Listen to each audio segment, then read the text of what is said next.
안녕하십니까. 세진성형외과 김세진 원장입니다. 저희 병원에 이물질 필러 부작용으로 치료하시러 오시는 분들이 많은데요. 많은 분들이 수술적으로 제거를 해야지 제거가 더 잘 되지 않습니까? 그리고 다른 병원에서 그렇게 다들 얘기하던데요 라고 얘기하시는 분들이 있어요. 수술적으로 제거를 했을 때 어떠한 유연성들이 있고 실제로 제거는 비절개를 했을 때 더 많이 할 수 있다는 거에 대해서 말씀드리겠습니다.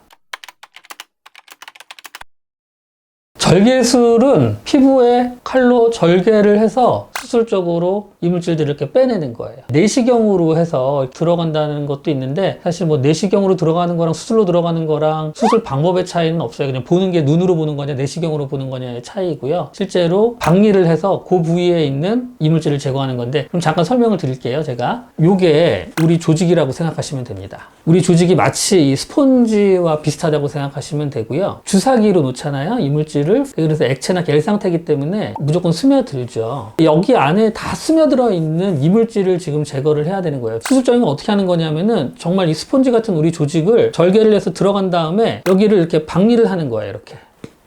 박리를 해서 정상적인 조직은 결들이 다 있어요. 뭐 근육층, 뭐 근막층, 뭐 스마스층이라고도 하는데 그 결들을 따라서 이렇게 박리를 합니다. 정상적인 조직들은 이렇게 박리가 잘 돼요. 이 이물질 부작용 있는 조직들은 이 결들이 다 없어져 있어요. 완전히 다 뿌옇게 돼 있거든요. 그래서 일단 박리 자체가 안 돼요. 잘 여기가 아니라 그냥 일로 들어가야 되는 상황이랑 그냥 비슷하다고 보시면 돼요. 보시면 알겠지만 이게 굉장히 박리가 안 되고 그냥 들어가지도 않아요. 잘 이런 식으로 해서 이렇게 열어야 되는 거죠. 이물질 필러 부작용 있으신 분들은 박리 자체가 힘든데 결국에는 박리를 해야 돼요. 어떻게 해서든 이렇게 박리가 됐습니다. 이제 이물질을 제거를 하는데 문제는 여기 있는 데들은 눈을 보고 제거를 할 수가 있는데 실제로 여기 있는 것들은 수술적으로 제거를 할 수가 없다는 거예요. 파고 들어가서 제거를 하다가는 그 안에 있는 신경이라든가 혈관 같은 게 다 손상이 돼서 얼굴이 마비가 될 수도 있고요. 울퉁불퉁하게 안 좋아질 수 있다는 거죠. 그래서 실제로 수술적으로 제거할 수 있는 부위는 그냥 이 박리를 한 요면과 요면 주변만 충분히 제거할 수 있는 거고 여기 있는 것들은 제거를 할 수가 없습니다. 그럼 비절개는 어떻게 하는 거냐면은 바깥에서 그 아키스컬프라는 레이저로 스폰지 사이사이를 왔다 갔다 하면서 물하고 지방의 흡수가 잘 되는 레이저이기 때문에 이 안에 있는 이물질들을 최대한 녹이고 녹인 다음에 이걸 이렇게 짜내는 거예요. 그 녹은 이물질들이 그 바늘구멍을 통해서 이렇게 제거가 되는 거죠. 물론 제가 아키스컬프 레이저로 제거를 하는 것도 이 전층에 있는 이물질을 다 제거하는 건 불가능이에요. 근데 어쨌든 이물질 양 자체와 범위 자체는 훨씬 더 넓어지게 제거를 할 수가 있는 거죠. 좀 더 쉽게 설명을 드리면 요즘 식당에 가시면 동전 티슈 보셨을 텐데요. 동전 티슈에는 우리 조직이 이렇게 돼 있던 게 이물질 부작용이 있던 게 이렇게 이제 부풀은 상태라고 보시면 돼요. 비절개는 이걸 이렇게 쫙 이렇게 짜내는 거죠. 이물질 물 같은 게 쫙 제거가 되겠죠. 이것도 다 제거를 해도 변한 조직은 완전히 예전 얼굴로 돌아가기는 쉽지는 않은 거는 어쩔 수가 없는 거고 일단은 이물질을 이렇게 최대한 제거하는 게 훨씬 더 안전하게 제거할 수 있습니다.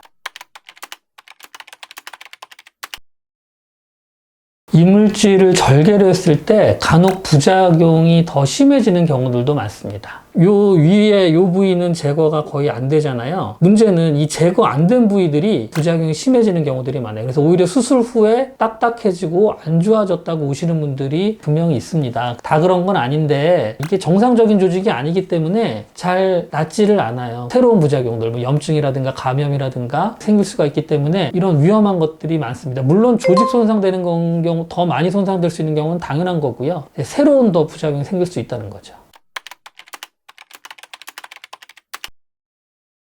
저도 절개로 이물질 제거를 합니다. 해야 되는 경우들은. 비절개로 제거가 잘 안 되거나 비절개를 제거를 한 다음에도 절개를 동시에 해야 되는 경우들이 있어요. 피부 쪽으로 가깝게 유가종이 너무 많이 자라난 경우들은 그 모양 개선을 하기 위해서 자라난 유가종을 수술적으로 잘라내는 시술도 합니다. 흉터가 좀 덜 보이는 부위들이 가능하죠. 예를 들면 이 턱 같은 경우에는 이쪽으로 계속 이렇게 조직이 커져요. 이런 경우는 이물질을 제거를 하고 좀 더 줄어들기 원하시는 분들은 잘라내는 시술을 하는 경우들도 있죠. 아주 심한 경우들이에요. 그러니까 또 이제 레이저로 치료 자체가 좀 잘 안 되는 부위들이 있어요. 그런 데들이 어디냐면은 입술 안쪽 같은 경우에, 점막 같은 경우에는 점막이 너무 약해서 레이저를 거의 쏠 수가 없기 때문에 뭐 눈 주위도 그런 경우들이 있고요. 수술로 이제 제거를 해야 되고, 결국에는 최대한 많이 치료를 받으셔야 되기 때문에 일단 최대한 많이 안전하게 제거할 수 있는 비절개로 안에 있는 이물질을 제거하고, 만약에 모양이 좀 더 개선을 원하시면 그런 수술적인 것도 같이 하기도 하는데요. 되게 일찍 오시면은 이런 수술적인 방법들이 필요 없는 경우들이 많습니다.